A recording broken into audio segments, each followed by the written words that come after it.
Doctor ortho Ayurvedic oil और capsule, अब दर्द भी घुटने टेकेगा। चारधाम यात्रा को लेकर तैयारी तेज, अंतिम पड़ाव पर पहुंचा हेली सेवा टेंडर, डीजीसीए और मौसम विभाग अलर्ट। एआई प्रकरण को लेकर राजनीतिक सरगर्मियां तेज, अल्मोड़ा में बीजेपी महिला मोर्चा ने किया विरोध प्रदर्शन, कांग्रेस पर नकारात्मक राजनीति का लगाया आरोप। महिलाओं में दिखा होली को लेकर उल्लास, अल्मोड़ा में महिलाओं ने निकाली भव्य सांस्कृतिक झांकी, जगह जगह लोगों ने झांकी का किया स्वागत। रमजान और होली पर्व को लेकर पुलिस अलर्ट, पुलिस अधीक्षक ने की बैठक, सुरक्षा व्यवस्था को लेकर दिए उचित निर्देश। और मसूरी में डोर टू डोर कूड़ा कलेक्शन में धांधली का आरोप, पर्यावरण मित्रों की छटनी पर आंदोलन की चेतावनी, कूड़ा कलेक्शन के लिए लॉर्ड शिवा कंपनी को टेंडर। नमस्कार, उत्तराखंड की खबरें लेकर मैं हूं आपके साथ संदीप निरंजन सरकार। खबरों का रुख कर लेते हैं। उत्तराखंड की विश्व प्रसिद्ध आगामी चारधाम यात्रा को लेकर तैयारियां तेज हो गई है। श्रद्धालुओं की सुविधा के लिए सबसे महत्वपूर्ण हेली सेवा के टेंडर अब अपने अंतिम पड़ाव पर हैं। उत्तराखंड नागरिक उड्डयन विकास प्राधिकरण के सीईओ आशीष चौहान ने बताया कि टेंडर प्रक्रिया 5 मार्च के आसपास पूरी होने की संभावना है। इस बार यात्रा को अधिक सुरक्षित बनाने के लिए नागरिक उड्डयन महानिदेशालय के सुरक्षा प्रतिबंधों को कड़ाई से लागू किया जा रहा है। यात्रा मार्ग पर हवाई यातायात और सुरक्षा को सुदृढ़ करने के लिए कई नए कदम उठाए जा रहे हैं। केदारनाथ और बद्रीनाथ में 2 नए एयर ट्रैफिक कंट्रोल स्थापित किए जा रहे हैं। हेलीकॉप्टरों की पल पल की लोकेशन जानने के लिए लाइव ट्रैकिंग डिवाइस खरीदे जा रहे हैं। टेंडर प्रक्रिया को डीजीसीए के मानकों के अनुरूप वेट कराया गया है ताकि उड़ानों का संचालन त्रुटिहीन हो। सीईओ आशीष चौहान ने स्पष्ट किया कि यात्रा के दौरान airport authority of India, DGCA और मौसम विभाग के अधिकारी तैनात रहेंगे। मौसम खराब होने की स्थिति में उड़ान को तुरंत प्रतिबंधित किया जाएगा और शटल सेवाओं की निरंतर मॉनिटरिंग की जाएगी।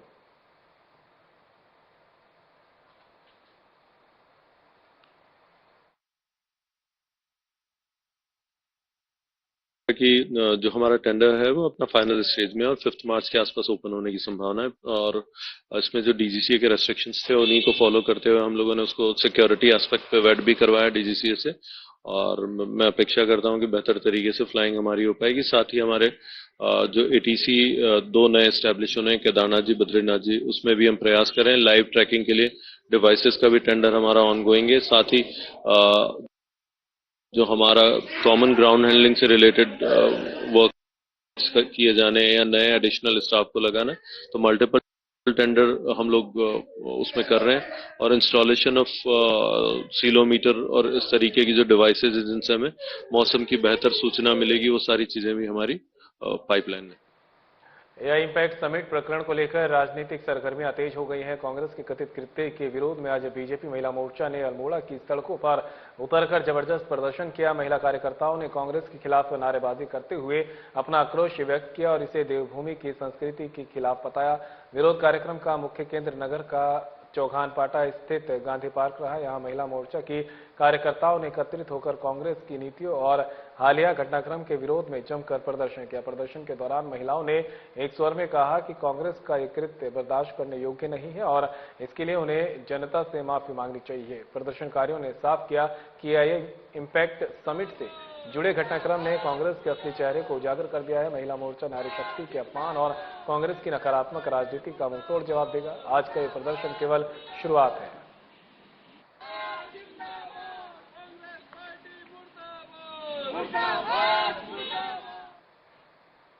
अल्मोड़ा में होली के उल्लास के बीच महिलाओं द्वारा निकाली गई एक भव्य सांस्कृतिक झांकी आकर्षण का केंद्र बनी रही। कुमाऊनी परंपराओं को जीवंत करती इस झांकी ने स्थानीय निवासियों के साथ साथ पर्यटकों का भी मन मोह लिया।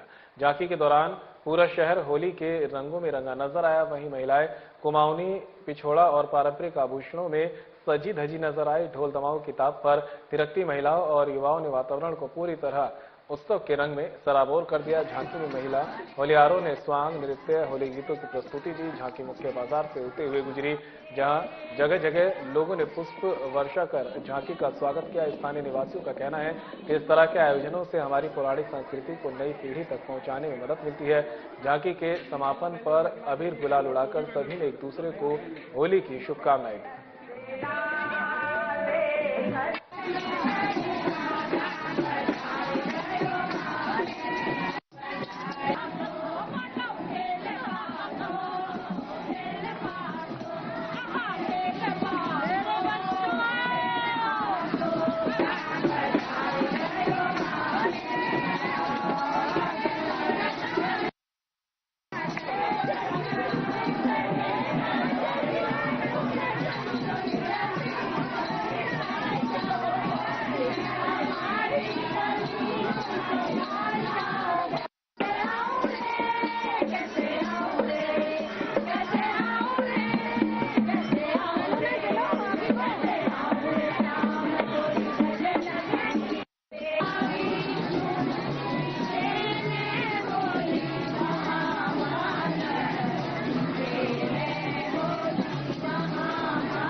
देवभूमि में आगामी रमजान और होली के पर्वों को शांतिपूर्ण और सौहार्दपूर्ण ढंग से संपन्न कराने के लिए हरिद्वार पुलिस अलर्ट मोड पर आ गई है।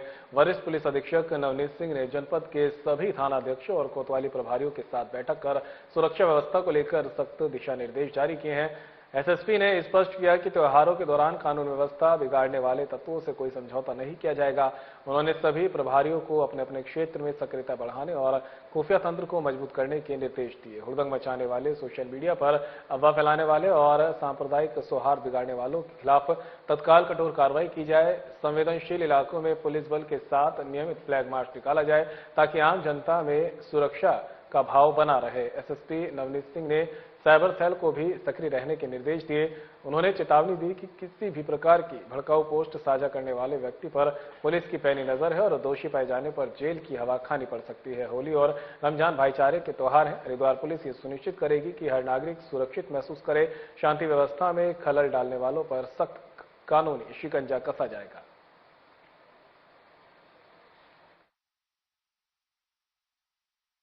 रमजान माह हमारा प्रचलित है और होली का पर्व आने वाला है, तो इस संबंध में सारे थानाध्यक्षों की आज मीटिंग लेके उनको सेंसिटाइज किया गया है। जहाँ पे अतिरिक्त पुलिस बल देना है, अतिरिक्त पुलिस बल उनकी मांग के अनुसार उनको दिया जाएगा। और इस संबंध में जो हुड़दंग करने वाले हैं उनको पहले से चिन्हित कर लिया गया है और जहाँ जहाँ मेन हमारे होली होता है वहाँ पे भी हमारी ड्यूटी रहेगी। और जो पारंपरिक तौर से हरिद्वार में प्रथा चलती रही है वही रहेगा।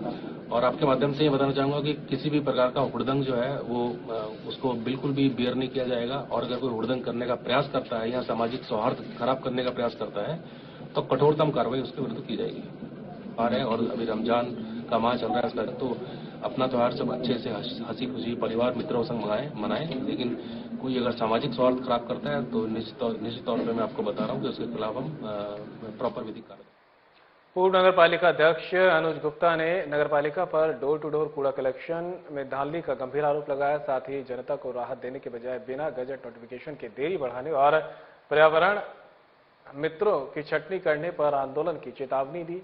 पूर्व नगर पालिका अध्यक्ष अनुज गुप्ता ने कहा कि नगर पालिका द्वारा डोर टू डोर कूड़ा कलेक्शन के लिए लॉर्ड शिवा कंपनी को टेंडर दिया गया। पूर्व में प्रत्येक घर से 30 रुपए प्रतिमाह लिए जाते थे, लेकिन अब इसे बढ़ाकर 200 रुपए तक कर दिया गया है। इससे आम जनता परेशान है। होटल और अन्य संस्थानों से 500 रुपए प्रति माह लिए जाते थे, जिसे बढ़ाकर 2,500 से 3,000 कर दिया गया है। उन्होंने कहा कि लॉर्ड शिवा कंपनी द्वारा पिछले 15 वर्षों से कार्य कर रहे सुपरवाइजर की छटनी का कार्य किया जा रहा है। उन्होंने स्थानीय लोगों से आह्वान किया कि नगरपालिका द्वारा किए जा रहे कूड़ा कलेक्शन के लिए आवाज उठाएं और नगरपालिका द्वारा अपनाई जा रही गलत नीति का विरोध करें। उन्होंने कहा कि नगरपालिका द्वारा व्यक्ति विशेष को लाभ पहुंचाने के उद्देश्य से मसूरी शहर की जनता का शोषण किया जा रहा है।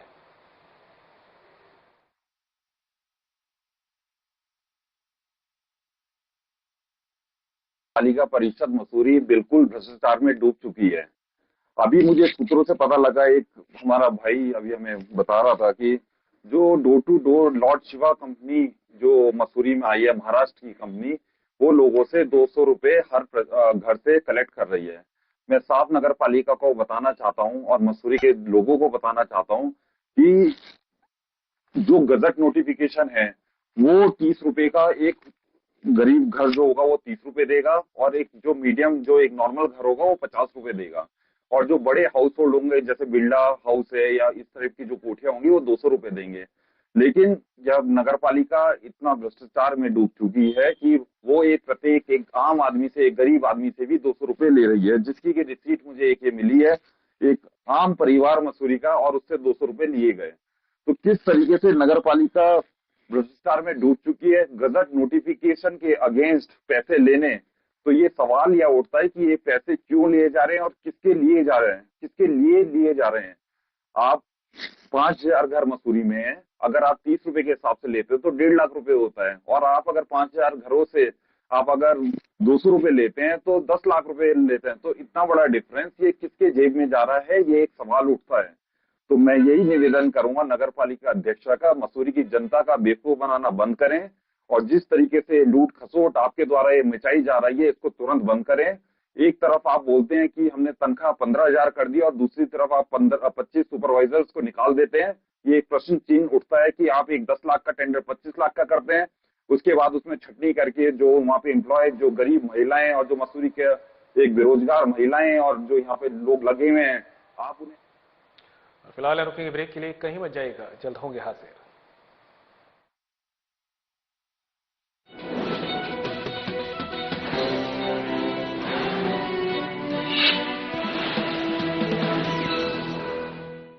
समान नागरिक संहिता हमारी बेटियां, माता बहनों के गरिमापूर्ण जीवन का आधार बने।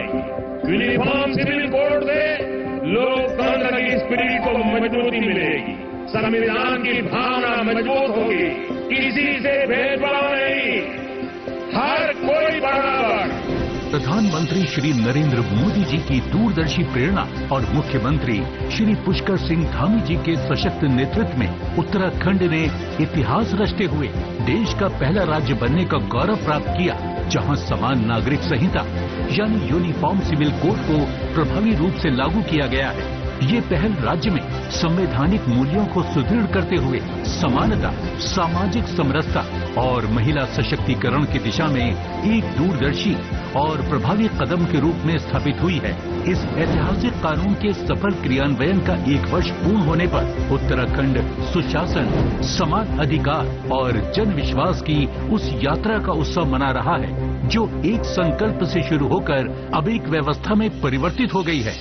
इस पहल की नींव मुख्यमंत्री श्री पुष्कर सिंह धामी जी द्वारा 12 फरवरी 2022 के राज्य विधानसभा चुनावों में जनता से किए गए उस ऐतिहासिक संकल्प से प्रारंभ हुई, जिसे पूरा करने की दिशा में 24 मार्च 2022 को नवगठित सरकार की प्रथम कैबिनेट बैठक में विशेषज्ञ समिति के गठन का निर्णय लिया गया। समिति ने प्रदेश भर में व्यापक संवाद करते हुए नागरिकों से लाखों सुझाव प्राप्त किए और 2 फरवरी 2024 को अपनी विस्तृत रिपोर्ट सरकार को प्रस्तुत की।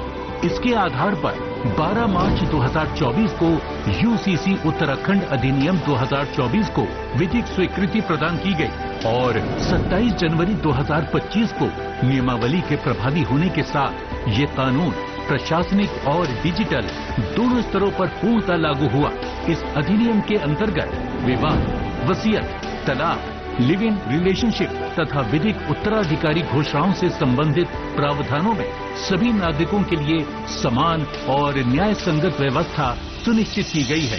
साथ ही महिलाओं के अधिकारों और वरिष्ठ नागरिकों के हितों के संरक्षण पर विशेष ध्यान दिया गया है, जिससे इसकी सार्वभौमिक स्वीकार्यता, प्रशासनिक दक्षता और जन विश्वास को नई मजबूती मिली है। कानून के सफल क्रियान्वयन हेतु 10 दिनों से भी कम समय में 8,500 से अधिक अधिकारियों तथा 7,500 से अधिक कॉमन सर्विस सेंटर संचालकों को प्रशिक्षित किया गया है। इसके साथ ही सहायता एवं तकनीकी परामर्श के लिए राज्यव्यापी मॉक ड्रिल का सफल आयोजन किया गया।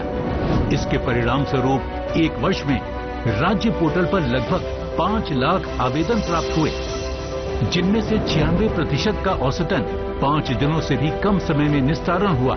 पंजीकरण की गति में उल्लेखनीय वृद्धि हुई है, जहां प्रतिदिन औसतन 1400 से अधिक पंजीकरण दर्ज किए जा रहे हैं। संवेदनशील एवं उत्तरदायी शासन का परिचय देते हुए सरकार ने जनता की आवश्यकताओं के अनुरूप नियमों में समय समय पर आवश्यक संशोधन भी किए, जिससे यूसीसी कानून को और अधिक समावेशी, व्यवहारिक तथा जनहितकारी स्वरूप प्रदान किया जा सके। विकसित भारत 2047 के विजन के अनुरूप विकसित उत्तराखंड की दिशा में समान नागरिक संहिता एक महत्वपूर्ण पहल है, जो समानता और न्याय को प्रशासनिक प्रक्रियाओं में व्यवस्थित रूप से समाहित कर रही है। समान नागरिक संहिता, समानता द्वारा समरसता।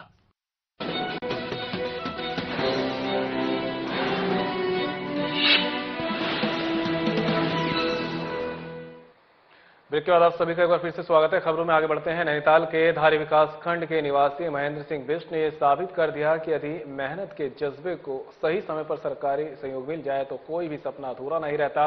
वर्ष 2022 में महेंद्र ने मुख्यमंत्री स्वरोजगार योजना के तहत उत्तराखंड ग्रामीण बैंक से 3 लाख रुपए का ऋण प्राप्त किया। सीमित संसाधनों के बावजूद महेंद्र ने मोबाइल रिपेयरिंग के क्षेत्र में कदम रखा। जिला उद्योग केंद्र हल्द्वानी के मार्गदर्शन में उनके पद को सुगम बनाया।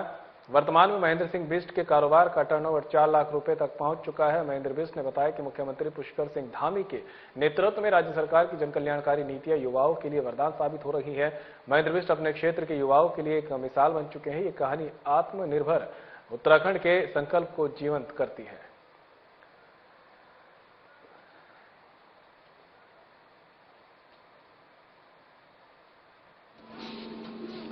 मैं ग्राम बना पोस्ट कचलेक जिला नैनीताल का निवासी हूँ। मैंने मुख्यमंत्री स्वरोजगार योजना के तहत 3 लाख का लोन लिया था। उससे मैंने अपना स्वरोजगार स्थापित किया और आज अच्छा उसका वो रिस्पांस मिल रहा है। मैंने 2 लोगों को और अपने रोजगार से जोड़ा हुआ है। मैं माननीय मुख्यमंत्री जी का धन्यवाद अदा करता हूँ और अन्य जो लोग हैं, जो युवा हैं, उनसे भी बोलता हूँ कि इस ऐसी जो स्कीमें हैं उनका फायदा उठाएं।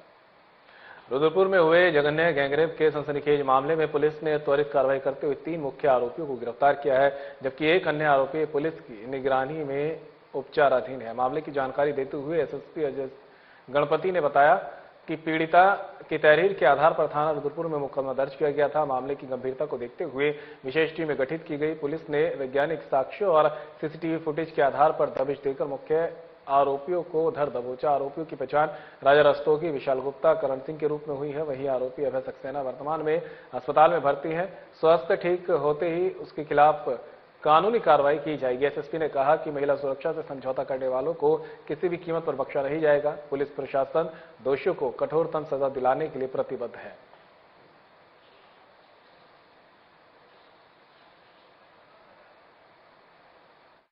ये 24 फरवरी के दिन कोतवाली रुद्रपुर में हमारे पास एक तहरीर एक वादिनी द्वारा दी गई थी, जिसके अनुसार 22 फरवरी के रात को वो अपने देवर के साथ सरस मेला जो गांधी पार्क में आयोजित हुआ है, वहां से जब लौट रही थी तो रात के 9 बजे मोदी मैदान के पास उसके देवर के परिचित 3 युवकों ने मोटरसाइकिल पे आके ठंडी सड़क के पास में सुनसान क्षेत्र में उसके साथ दुष्कर्म करने की सूचना हमें प्राप्त हुई। इस आधार पर तुरंत मुकदमा पंजीकृत किया गया और पुलिस ने मौका मुआयना किया है। इसमें 3 युवकों को अरेस्टिंग की जा चुकी है और एक युवक जो है अभी उपचाराधीन है, जिसने विषाक्त पदार्थ का सेवन किया था, जिसका नाम अभय सक्सेना है। उसके खिलाफ भी चिकित्सीय उपचार के उपरांत उसके खिलाफ भी विधिक कार्रवाई की जाएगी। इसमें मुख्यतः कर जो मुकदमा है वो 351 सबसेक्शन 3 और 70 सबसेक्शन 1 बीएनएस में पंजीकृत हुआ था, जिसमें धारा 3 सबसेक्शन 5 और 115 सबसेक्शन 2 की बढ़ोतरी की। कलियर भादराबाद मार्ग पर उत्तर प्रदेश के एक ट्रक ड्राइवर के साथ मारपीट के मामले में पुलिस ने स्थिति स्पष्ट की है। पुलिस ने ड्राइवर द्वारा लगाए गए धार्मिक प्रताड़ना के आरोपों को सिरे से खारिज किया है। एसएसपी नवनीत भुल्लर ने बताया कि फिरोज ने अपना ट्रक किसान ढाबे के पास खड़ा किया था। वहां मौजूद 2 युवक नीतीश और विभांशु ट्रक के पहिए के पास लघुशंका करने लगे। ड्राइवर फिरोज ने जब उन्हें ऐसा करने से रोका तो दोनों पक्षों में तीखी बहस हुई, जो मारपीटें बदल गई। उन्होंने बताया कि जांच में धर्म संबंधी टिप्पणी या भेदभाव का कोई भी तथ्य सामने नहीं आया। दोनों पक्ष एक दूसरे को पहले से नहीं जानते थे। ये विवाद मौके पर हुई बहस के कारण अचानक हुआ था। उन्होंने बताया कि दोनों पक्षों की तहरीर के आधार पर थाना भादराबाद में मुकदमा दर्ज किया गया है।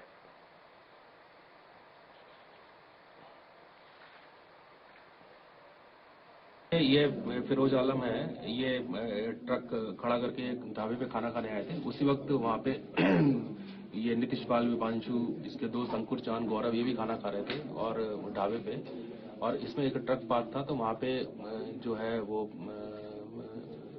जो तहरीर आई है, दोनों तरफ से तहरीर आई है और इसमें अभी प्रारंभिक जांच में ये पता चला है कि इसमें ये वो ट्रक पे जो उसका पहिया है, उस पे जो पेशाब करने को लेके इन लोगों का आपस में बहसबाजी हुई और उसमें मारपीट हुई। दोनों पक्षों से इसमें तहरीर प्राप्त हुई है और इसमें विधिक कार्रवाई की जा रही है और दोनों पक्षों के संपर्क में पुलिस है। और अब तक जो ये बात सामने आई कि कोई धर्म विशेष को लेकर टिप्पणी करने पर ये मारपीट की गई, तो ये प्रारंभिक जांच में तो ये चीज तस्दीक नहीं हुई है।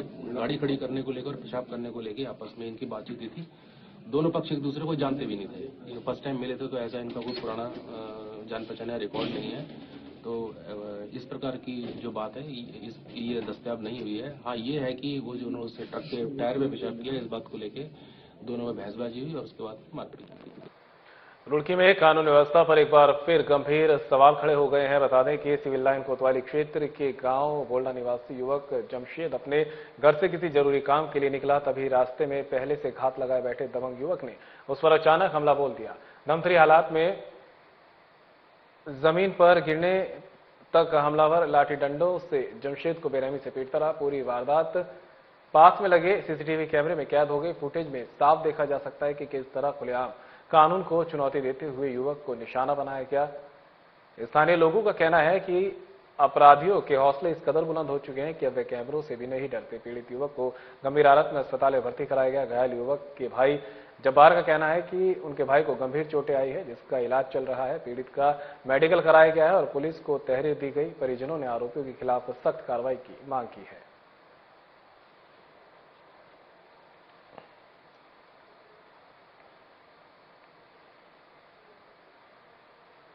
रुड़की की गंगनहर कोतवाली क्षेत्र के पनियाला चंदापुर गांव में बच्चों के बीच खेलते समय हुआ मामूली विवाद इतना बढ़ गया कि एक 12 वर्षीय बालक की जान चली गई। घटना के बाद से परिवार में कोहराम मचा हुआ है। वहीं पुलिस मामले की जांच में जुट गई है।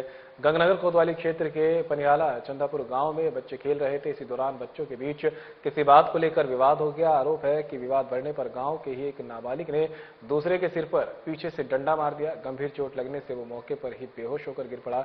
परिजन आनन फानन में घायल बच्चे को एक निजी चिकित्सालय ले गए, जहां देर रात उपचार के दौरान उसकी मौत हो गई। मासूम की मौत की खबर से परिवार में चीख पुकार मच गई और गांव में शोक का माहौल बन गया। घटना के बाद परिजनों ने पुलिस को तहरीर देकर कार्रवाई की मांग की है। सूचना मिलते ही पुलिस मौके पर पहुंची और शव को कब्जे में लेकर पोस्टमार्टम के लिए भेज दिया। पुलिस का कहना है कि मामले की जांच की जा रही है।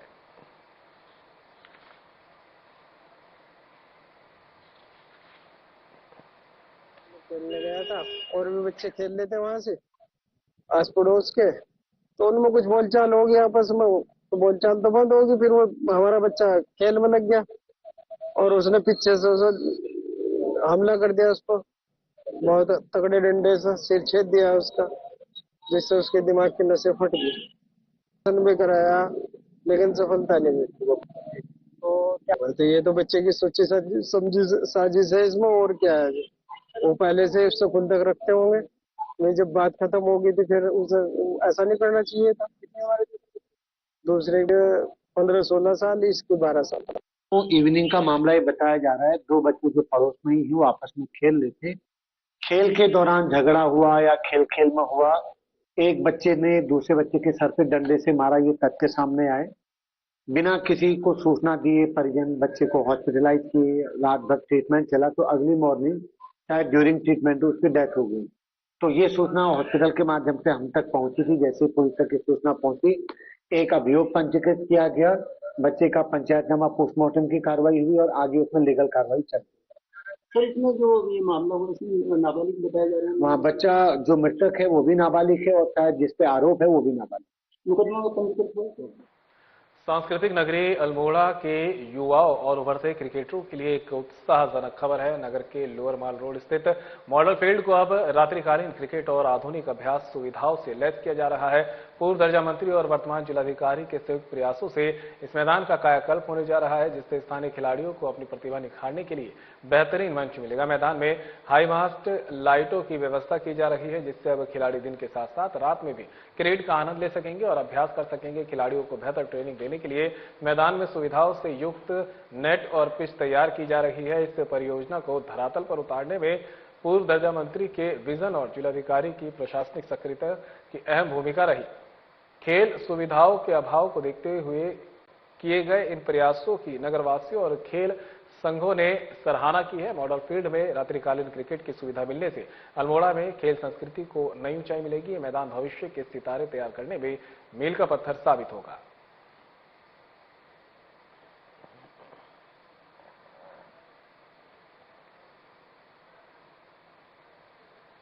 और फिलहाल बुलेटिन में मेरे साथ इतना ही। दीजिए इजाजत। नमस्कार।